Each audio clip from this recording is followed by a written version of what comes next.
I think it's like anything new we get into, whether it's like real estate investing, business, any new business, it's like the best way to get from point A to point B is find someone that's done it or is currently doing it at a high level and then go learn with them. All right, guys, welcome to another episode of The Report. Today, we are live in the studio here in downtown San Diego. And I got a very special guest who I recently met a couple weeks ago at a warehouse party here in downtown. He's a big player in the solar industry. He's doing big things. He was on The Bachelorette back in 2020. I got my man, Chasen Nick. Chasen, welcome to the show. Thank you very much. Thanks for having me, man. Good to see you. Yeah, man. Appreciate you coming on. We randomly met. I went to Chris Lake, who was in town a couple weeks ago. And we threw like a little after here at the office, small group. And then randomly ended up at some like random warehouse thing in like Mission Hills. And randomly we met and connected. What are the chances, man? San Diego is small, man. Small network, but then it's a big city at the same time. So I think that was 4th of July weekend, right? It was 4th of July weekend. That was a long weekend. No, it was really good to run into you. I remember just scrolling through your Instagram, and I think it was TikTok as well. And I was like, hey, I think that's Rich. I want to come up and introduce myself. So we had a quick conversation and ran into you at another restaurant a couple days ago, and here we are. So, and here we are, man. It's a pleasure being here. Thanks for inviting me in. Yeah, I appreciate you, saying hi. It's cool how like Instagram, social media can connect a lot of people. I've met so many interesting people and amazing friends of mine now through social media, through podcasts like this. But it's crazy looking back. We both have lived in this neighborhood. We've been neighbors. Like literally, you've been across the street for years, and this is the first time meeting, which is ironic. It's very ironic, man. I live literally right next door to you where the office is. I'm usually out in Little Italy, walking my dog and on my one wheel. So it's crazy how we finally ran into each other. Yeah, absolutely, man. So you were a guest on The Bachelorette back in 2020. Tell me a little bit about how that came to fruition. Like, how did you even did you just wake up one day and you're like, hey, I want to go on The Bachelorette? No, yeah. So great question. The year before that, actually a family friend submitted my application. I was going through the process and decided against it. I was starting to see someone, so I didn't think it was the right time. That did not go the way I wanted it to, and was single. So did that person, like when you were dating that person, they invited you to come on the show? No. So I was actually in the process of trying to, dating and going through a relationship while they finally saw my application, and then I kind of went through the process just to feel it out. I already knew the relationship wasn't in a good spot. We just weren't meant for each other. So I actually got a direct message a year later from a casting agent, and they asked me, "Hey, have you ever applied for The Bachelorette?" And I was like, "Funny story. I was going through the process. I was going to the finals, and then I declined and removed my application." So they saw that, and then kind of moved me to the top of the list and went through the interview process, and I got casted for the season 2 years ago. Yeah. COVID. What's the casting process like? Is it pretty thorough? Very thorough. It's very long. A series of multiple applications, Zoom interviews, different testing. You have to do STD testing. You have to do drug testing. You have to do an extensive background check as well, and fingerprinting. Wow. What kind of stuff are they asking you in these interviews? Man, I mean, that was such a long time ago, but they're asking just how your relationship is, tell me about yourself. And then randomly the last question is like, do you see or hear voices? Really? They're trying to like really get under your skin and see, how you handle pressure. Tell me about your past dating situations, where you are in your life, your finances, your career, your family. It's a long interview process. But just want to be yourself and see if your personality matches with what they're looking for. Yeah, I can imagine. And I can imagine if you have a good camera presence and you're natural in front of the camera, it's probably going to help your chances of getting on. Is that right? I would say it give or take, right? I mean, it depends on the camera presence, but also they cast to complete their story, and they want a wide variety of contestants all across the nation to see who has different personalities, who can mesh with each other, who can fight with each other, who could bring in drama. Yeah. So a whole gamut of things.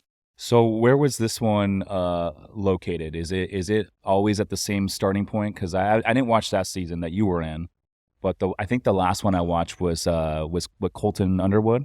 Okay. It was a long time ago. Yeah, that was a long time ago. And I think back then it was all in like the same house out in like Hollywood, right? Yeah, Or yeah. LA? So it was all in the same house, and then I was on it during COVID, which was a really weird time to be on it. So it was actually in La Quinta, in Palm Springs. That's random. Yeah, it was super random. So they had the whole entire resort in La Quinta with, you know, scorching temperatures. Let's just say that. Yeah, I can imagine. Was it summertime? It was summertime. Yeah. With 2020, did you have to do the mask and all that stuff too? Yes, it was. It was pretty intense. You had to do constant COVID testing every couple of days, and then you had to make sure that those tests were negative in order to continue through the whole journey. Yeah. So I understand this season is unique because there was 2 bachelorettes. What happened with the first one? Yeah, so there was 2 bachelorettes. One was, been on the show previously, and she fell in love right away. She fell in love within like the first 2 weeks of casting. So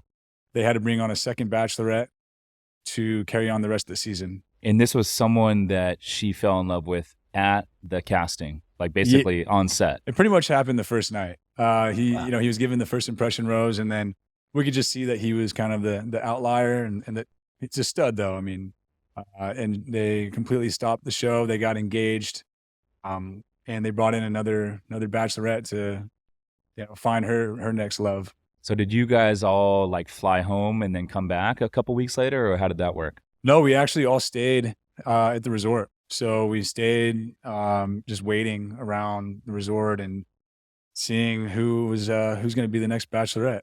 And there was talks and rumors going around, so we were all just kind of curious, and then another bachelorette was casted, I think a week and a half later, and we had to do like a big reveal. So we were just kind of waiting for the drum roll, and then finally we got to see who it was. So you guys didn't really know who it was until the last one? We had no idea until we actually were suited up the night of, until Chris Harrison revealed the new bachelorette. Yeah. And what was the overall sentiment with the reveal? Were you guys excited? Yeah, everyone was super stoked. Yeah. All around.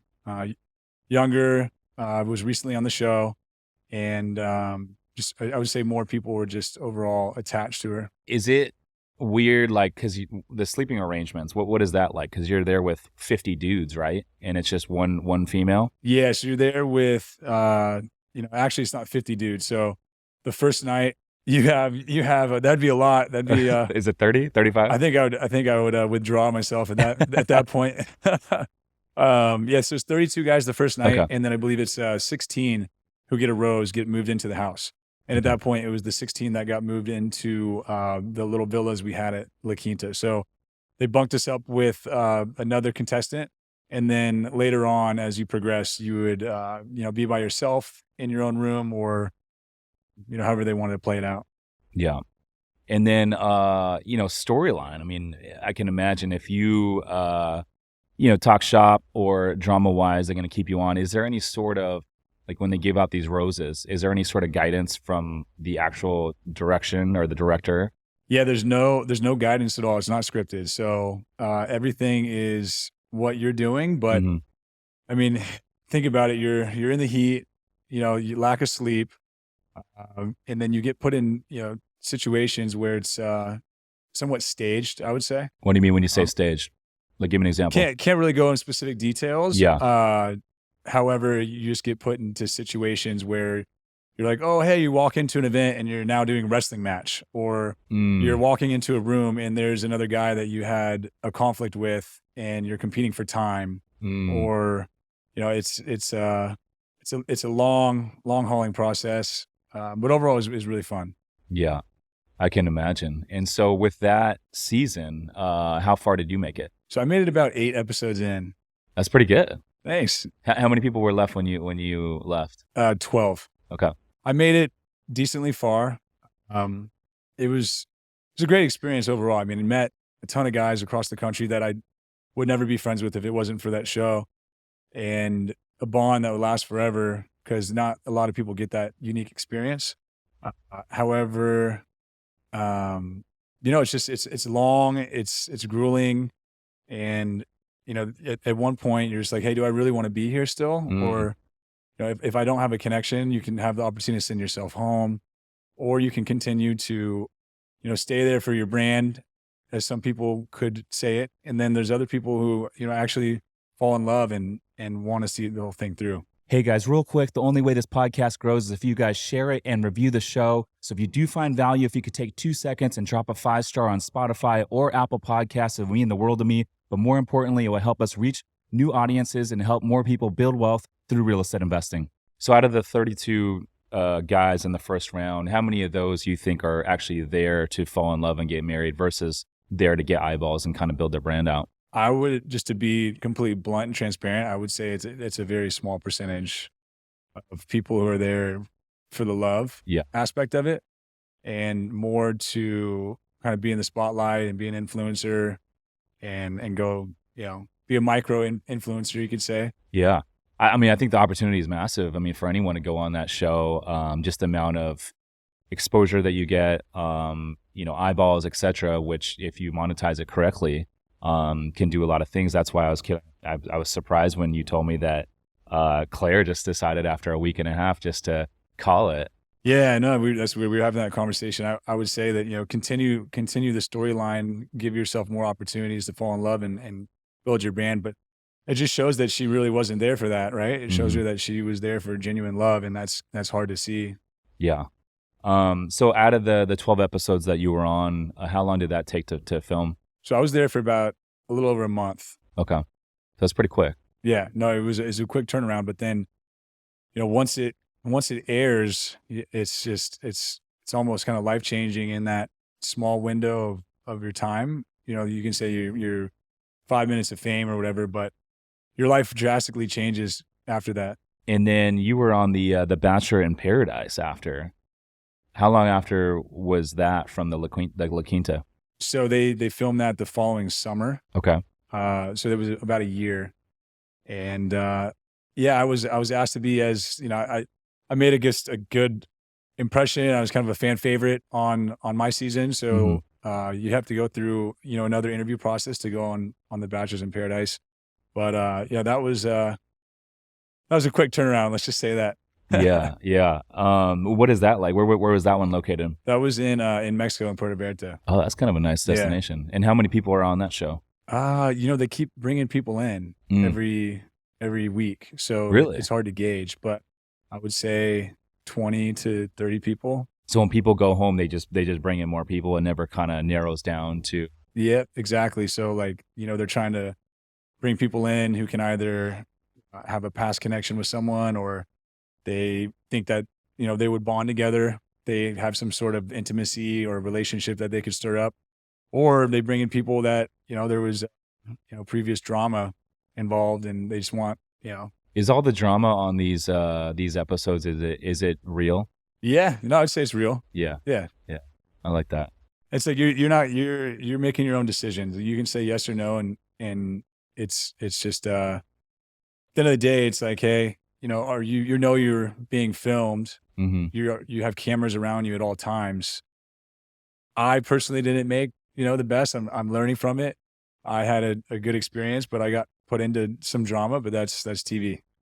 Yeah. What happened with your drama there? Just some guy was kind of just giving me troubles the whole time.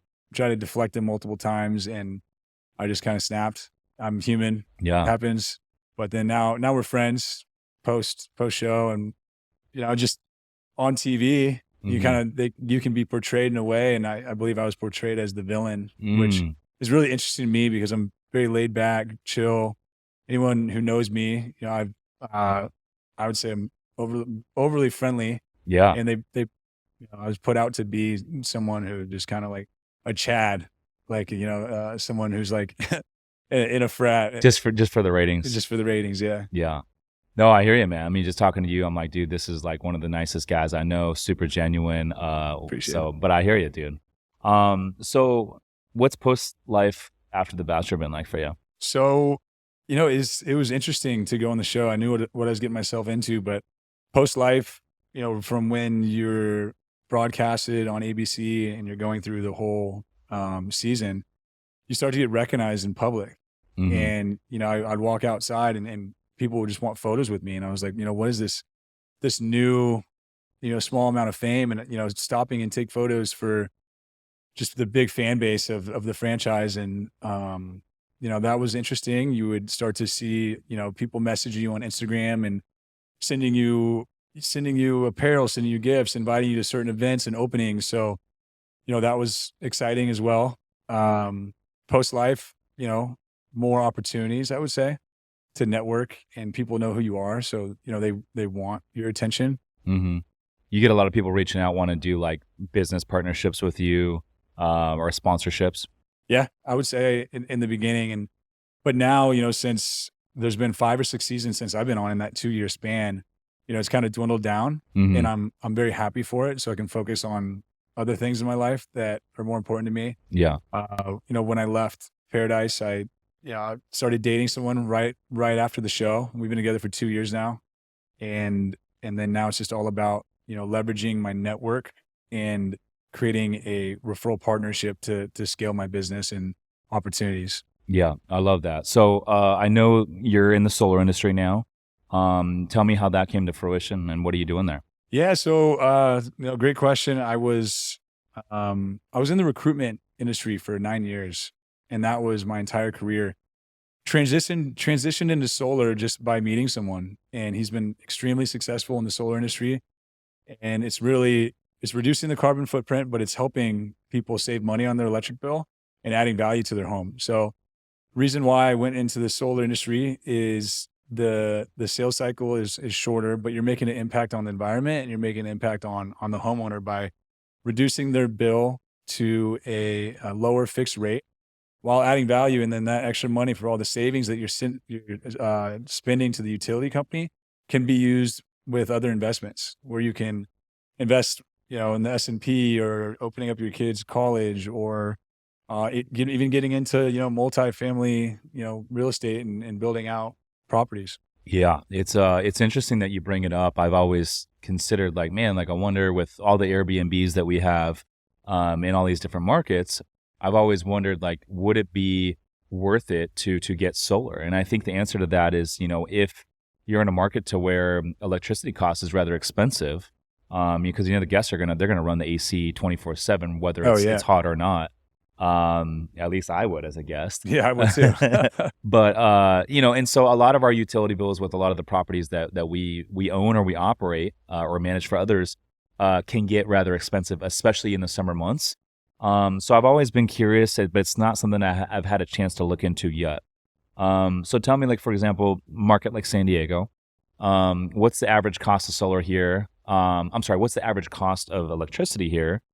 And then what is the cost post solar? Yeah, no. So San Diego has one of the highest electricity rates in the nation. I wonder why that is.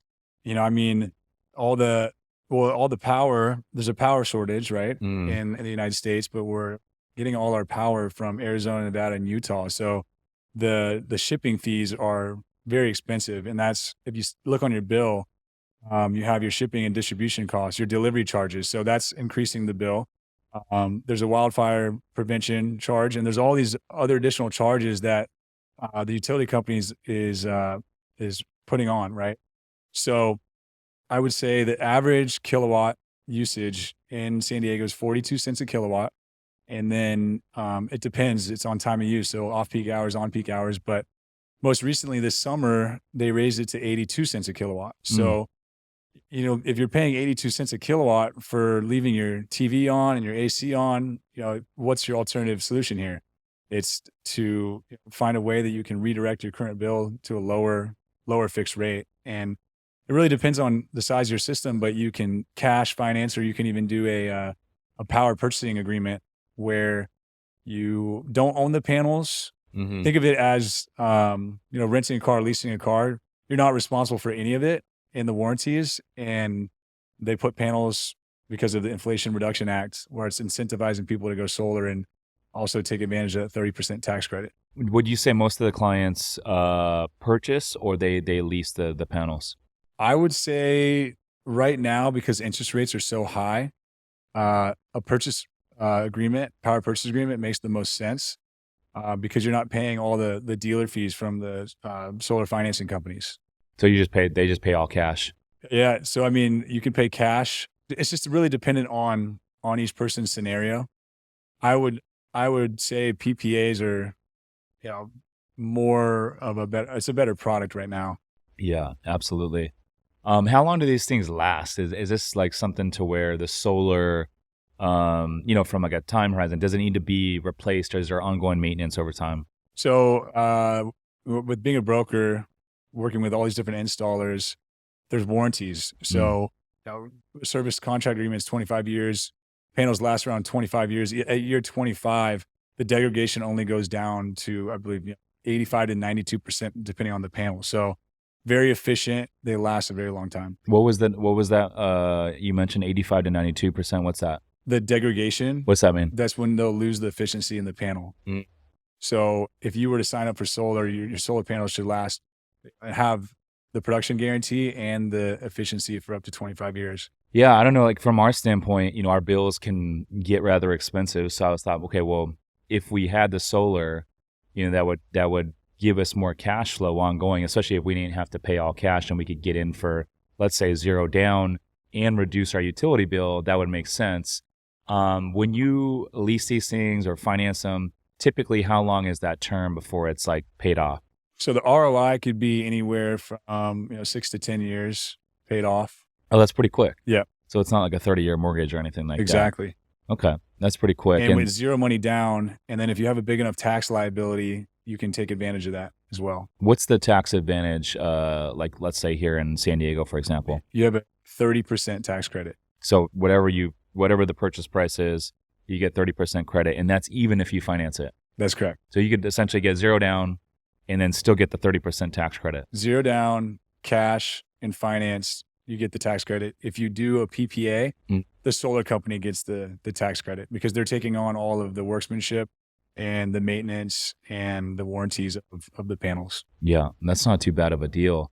And then, let's say within those 6-7 years until the financing's done, what happens if you were to sell that property to another buyer? So you sell the property, there's no lien on the house, and it transfers to the new homeowner.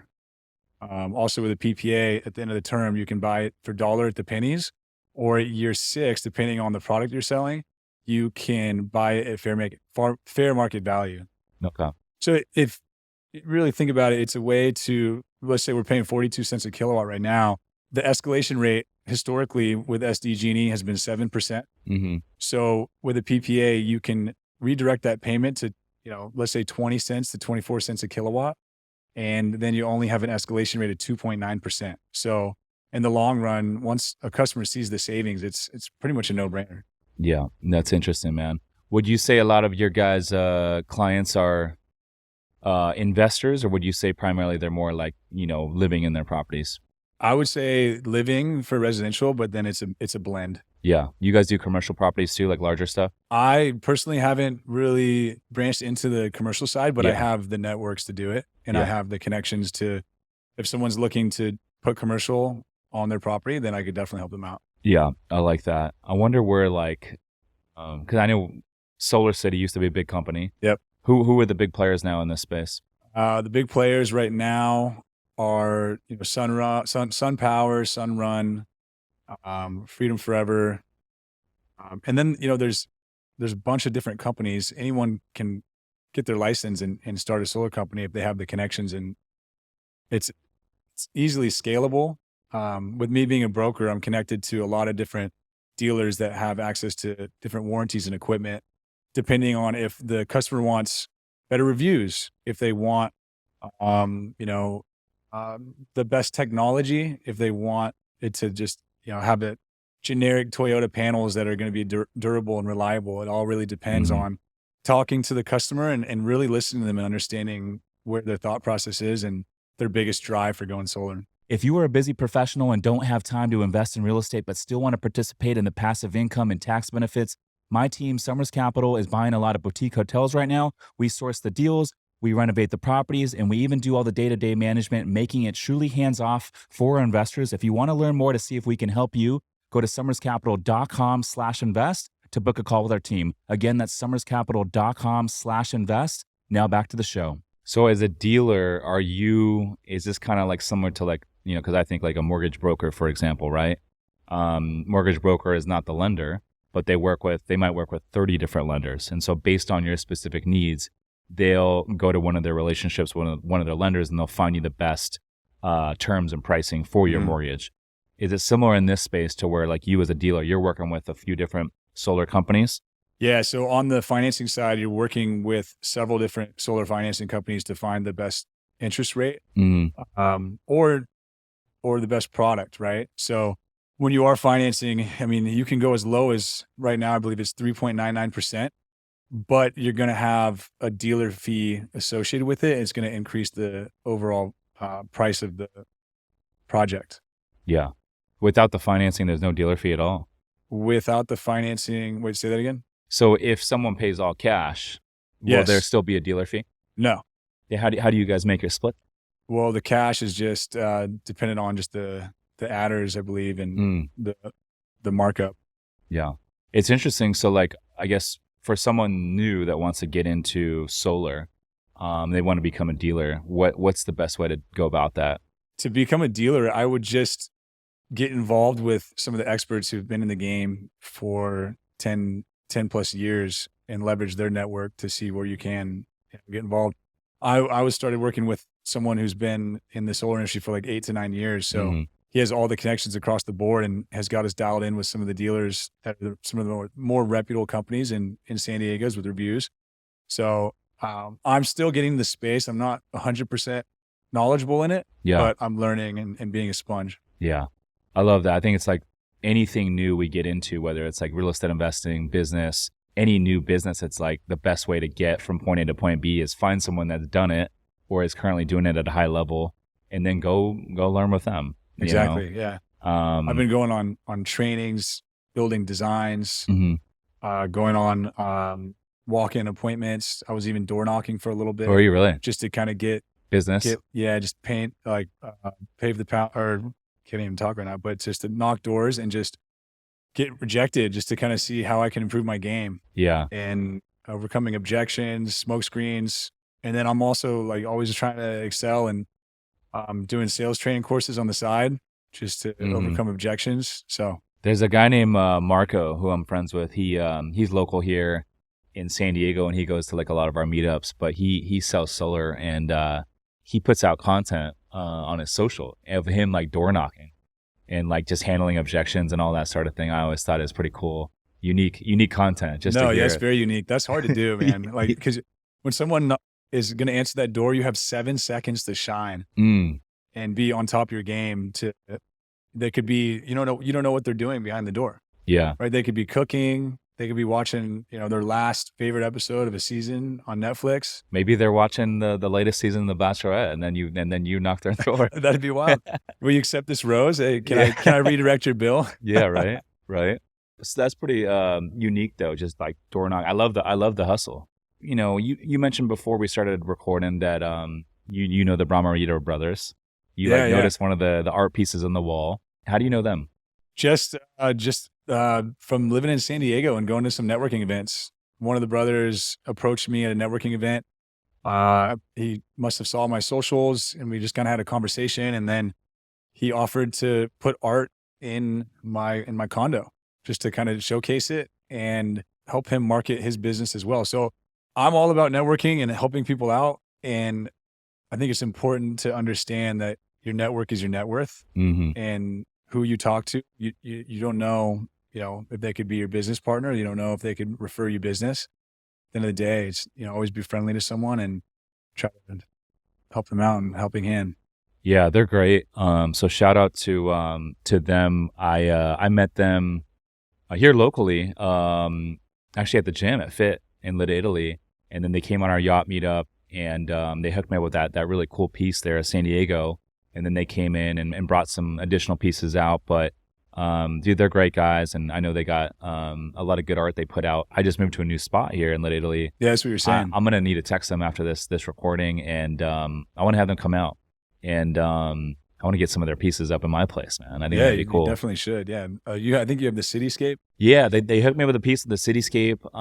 That was just like a gift that they gave me, and dude, super cool. Yeah. And then just telling the story. I mean, I guess they go out and shoot all these photos like all over, and I think that one is like 2 a.m. or something like that. Yeah. In San Diego Bay. Yeah, they're incredible photographers in what they do. I mean, you look at it. I have a piece that they gave me of Sunset Cliffs, like looking, like they're in a cave and looking out into sunset, and it's magical.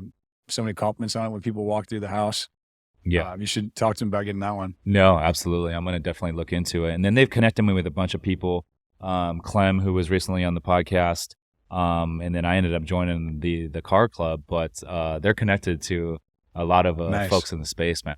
Yeah, you just joined Fastlane. I just joined Fastlane. Yeah, sweet. So Clem came on the podcast. We were talking, and I'm not like a huge car guy. Like I like cars, but I didn't join for the car thing. I joined for like the networking, like the opportunities. And like you said, man, your network is your net worth. And, after talking to him, I just realized like there's some big players in that car club. Oh yeah. Like, dude, just to be connected to those folks is huge. Yeah. I have a ton of mutual friends in that car club. Do you? Yeah. They're all amazing people. Yeah. Great people all around. And they host some of the coolest events that you could see, and they're scaling across the United States. Yeah, they do so many cool events, and I guess the next one in San Diego is like August 16th, I want to say. But he said like they're going to do a drive, and then one of the members has like a 130-foot yacht here in San Diego. So they're going to do some party out on the boat. So that should be pretty fun. Yeah. Glad you got to meet Clem and get involved with them, because that's going to open up some more doors for you, because everyone in that group is very well grounded, successful, and they really push each other to limits. Yeah, absolutely. What would you say is like the one thing that, you took away from the whole Bachelorette and all that stuff that maybe you're looking to use today and moving forward? Yeah, that's another great question. You're just hitting me with all the KOs right here.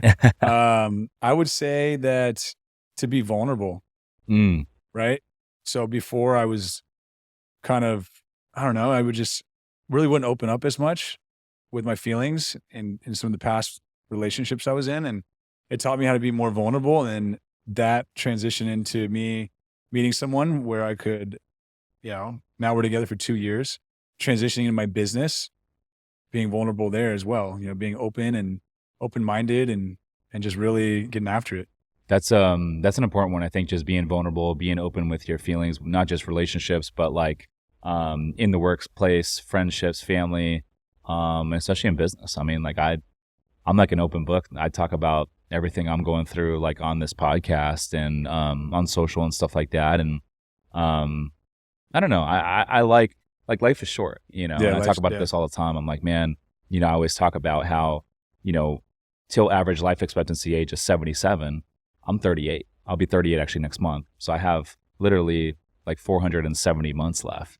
And so when you think about life in months versus years, it is kind of eye-opening. And so, when I look at it in that perspective or that light, it makes decision-making a lot easier.